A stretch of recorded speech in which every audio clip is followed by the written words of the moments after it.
मीरा का चरित्र सुनने के बाद ये सिद्ध हो जाता है कि ठाकुर जी आज भी है, अभी भी है। हम पंडित जी को बता रहे थे कि मीरा का शरीर किसी को नहीं दिखा, केवल चुनरी भर दिखी है, पूरी भगवान में समाहित हुई है मीरा।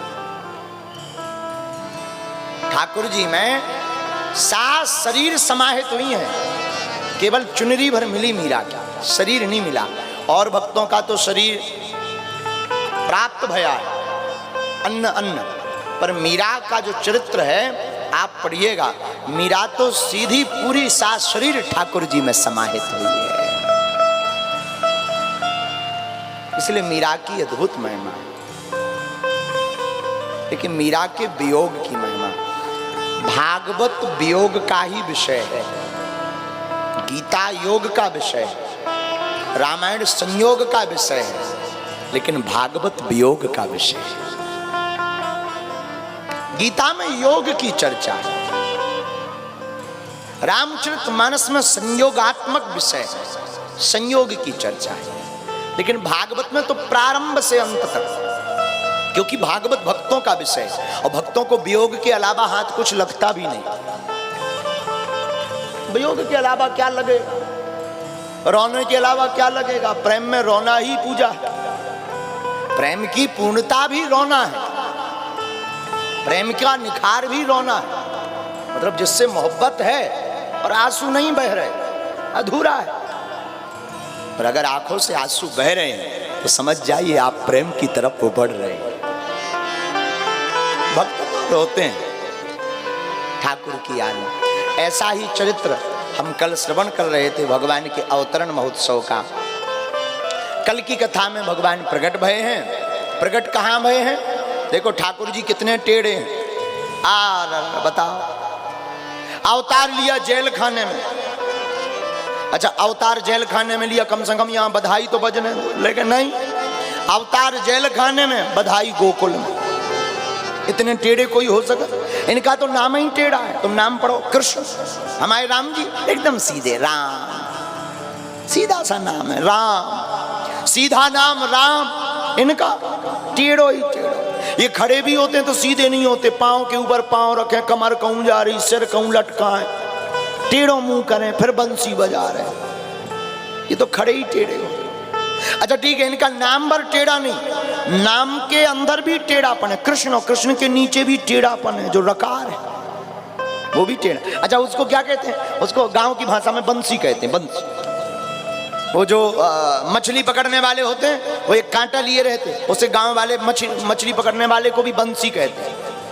और उस कांटे में वो कुछ खाद्य पदार्थ लगाते हैं, पानी में डालते हैं, मछली खाने आती है और मछली पर कोटन उपाय करे, निकल नहीं पाती है, उसी में फंस जाती। यही हमारे कन्हैया का हाल है कि इसकी रकार की जो टेढ़ापन है, इस टेढ़ेपन में जो फंस जाता, पर जीव कितना भी प्रयास करे निकल नहीं पाता है।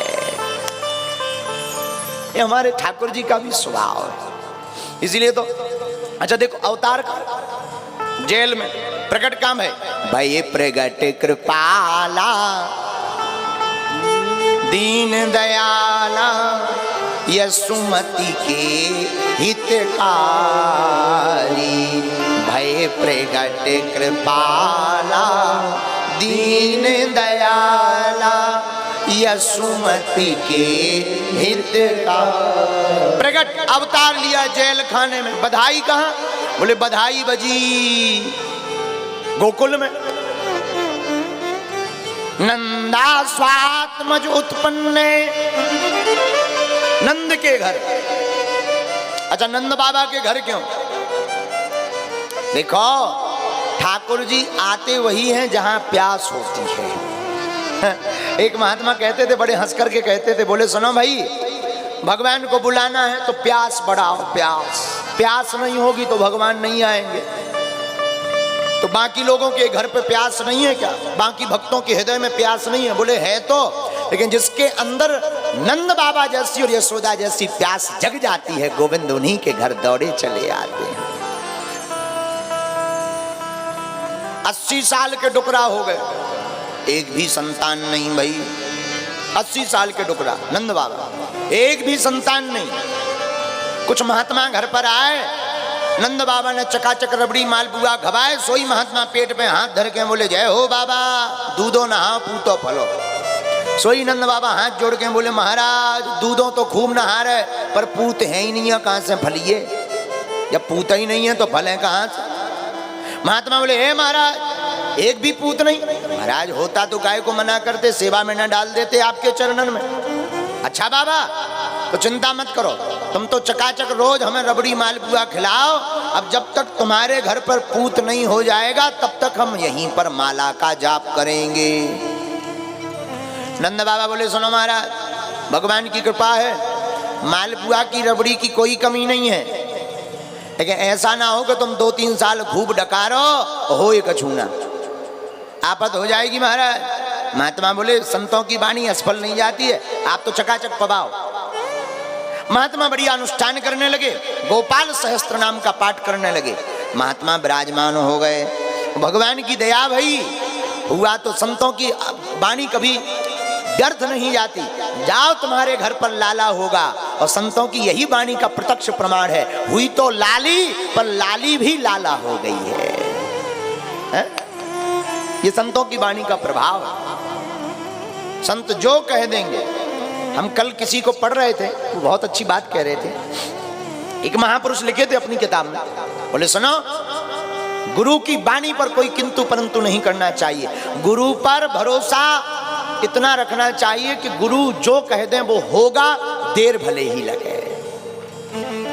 आहा, महात्माओं पर भरोसा किया नंद बाबा ने। ठाकुर जी प्रकट भय, नंद बाबा की बहन का नाम सुनंदा।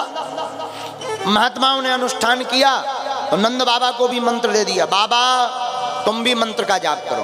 अब नंद बाबा भी मंत्र का जाप कर रहे, गोपाल सहस्त्र नाम का। लेकिन जब शुभ समय आया कि घर पे कोई खुशखबरी आने वाली है, सोई नंद बाबा गांव की अथाई पे बैठे बैठे माला जप कर रहे। हे भगवान, अब मन में इतना चिंतन छोरे का चला के मंत्र तो भूल गए, दूसरी माला शुरू हो गई। हे भगवान अबे लो छोरा नहीं भव, अब हुई है सो का हुई है। हे भगवान अबे तक छोरा नहीं भव, अब हुई है सो का हुई है। हे भगवान अबे तक छोरा ना भयो, अब हुई है सो का हुई है। हे भगवान अबे तक छोरा ना भयो, अब हुई है सो का हुई है। और भगवान की ऐसी कृपा के सुबह हुई तो नंद बाबा की बहन सुनंदा ने देखा, हे भगवान इतनी देर है गई, आज तक भाभी जगी ना है, अभी तक बड़ी देर है गई, क्या बात है। भागी भागी सुनंदा बहन अंदर गई, जाकर के उन्होंने सोचा चलो देख लिया जाए भाभी जी क्या कर रही। और जहां झांक करके देखा, अरे भाभी तो बड़ी निर्भूल सो रही, बगल में एक नेक छोटो सो छोरा हाथ पांव फटकारत भाव खेल रहो है। सोई जोर से बोली, अरे है गो है गो है गो है गो है गो। भागे भागे ब्रजवासी आए, अरे बहन का है गो, मुंह पे हाथ धर के बोली कछू ना है मायो।